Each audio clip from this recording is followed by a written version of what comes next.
सुप्रभात, good morning. आप सभी बच्चे कैसे हैं? आज मैं आपको हिंदी में सारांश कैसे लिखते हैं।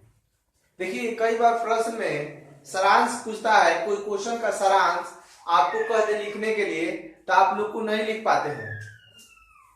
कहते हैं कि सारांश होता क्या है। उसी तरह क्या बोलते हैं, आपका भावार्थ है, व्याख्या है। पूछता है, क्वेश्चन कहता है इसका भावार्थ लिखे, इसका व्याख्या लिखे, ठीक है। तो इसको समझाना पड़ता है और समझ कर लिखना पड़ता है, ठीक है। तो सारांश जो होता है ये क्या है, इसको हम आज समझेंगे और जानेंगे।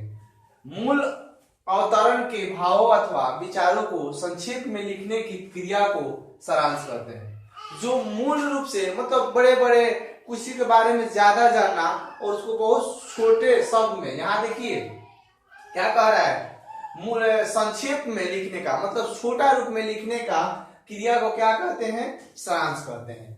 मूल में जो बात विस्तार से कही गई है, कहने का अर्थ क्या है, जो मूल में मतलब जो लिखी गई बातें हैं वो विस्तार पूर्वक लिखी गई, ज्यादा लाइन में लिखी गई है, ठीक है। तो क्या कह रहा है, लिखी गई है। सारांशों में उतनी ही बात संक्षेप में सार रूप में कहनी या लिखनी पड़ती है। मान लीजिए कोई भी कहानी लिखा गया है और उसको क्या बोलते हैं, कह दे कि इसका सारांश लिखिए। कोई बड़ा कहानी आपकी पुस्तक में लिखा गया है और उसका सारांश लिखने को आपको कहे, तो सारांश जो होता है उसको 2 लाइन 4 लाइन 10 लाइन तक लिख सकते हैं।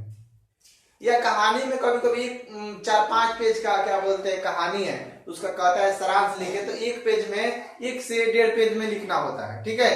तो उसी को यहाँ पे कह रहा है कि अगर सारांश ज्यादा लंबी होती है तो विस्तार होता है, तो उसको क्या कहता है, संक्षेप रूप में लिखना होता है। विस्तार या विश्लेषण करने की यहाँ आवश्यकता नहीं।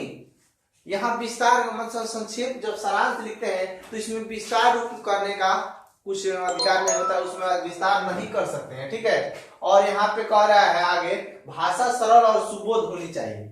जो उसमें लिख रहे हैं वो सही होनी चाहिए। सुबोध मतलब होता है सही सही, अच्छा से लाइनिंग होनी चाहिए, ठीक है।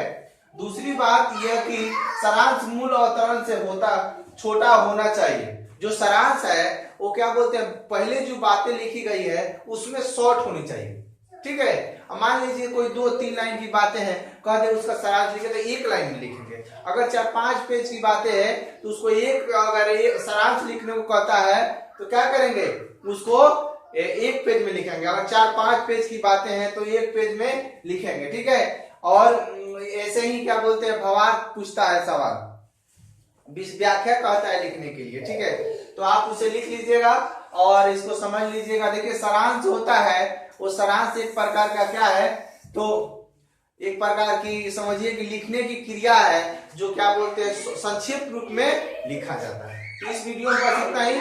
आगे हम आपको कुछ और जानकारी पढ़ाएंगे। धन्यवाद।